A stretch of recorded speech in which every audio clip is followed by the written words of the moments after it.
এই তো কাজ করছি। বিকাল হয়ে গেছে, আমার কিছু একটা বানাই দাও। কিছু বানাই দেবো? কিছু খাবা?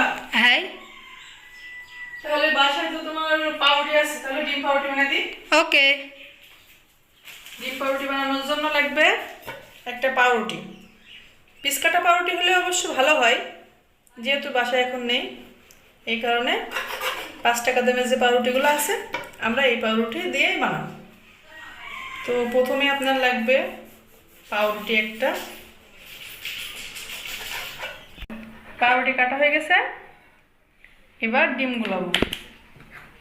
প্রথমে আমার লাগবে একটা ডিম। ডিমটা এভাবে ভেঙে নেব। ডিমটা ভেঙে নিলাম। ডিমটা যারা ভেঙে নিয়েছি তার ভিতরে আমি কড়াইতে তেল বসাই দিই। কড়াইতে তেল বসাবো। আমি এখানে সাদা সয়াবিন তেল ব্যবহার করছি, আপনারা চাইলে অন্য তেলও ব্যবহার করতে পারেন। খুব বেশি তেলের দরকার হবে না, অল্প তেল হলেই হবে। তেলগুলো সব থেকেই যাবে অবশ্য।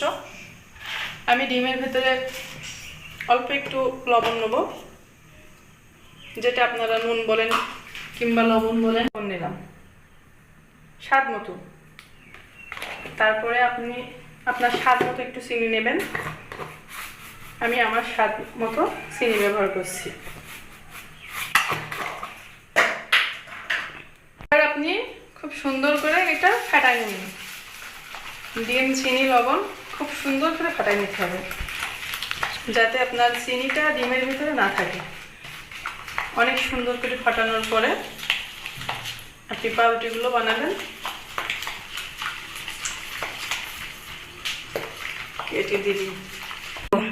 আমার ডিম ফাটানো শেষ। এবার আমি এক এক করে ডিমের ভিতরে এইভাবে পাউরুটিগুলো ভিজাবো আর এইভাবে তেলে দেব। তেলটা গরম হয়ে গেছে, লো হিটে তেলটা দিচ্ছি, মানে বেশি হাই হিট দেওয়া যাবে না, তাহলে আবার পুড়ে যাবে। এই জন্য লো হিটই ব্যবহার করছি।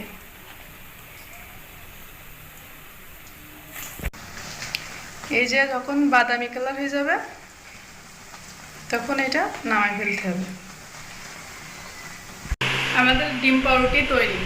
এবার তুমি একটা খেয়ে দেখো তো কেমন হয়েছে। অনেক স্বাদ।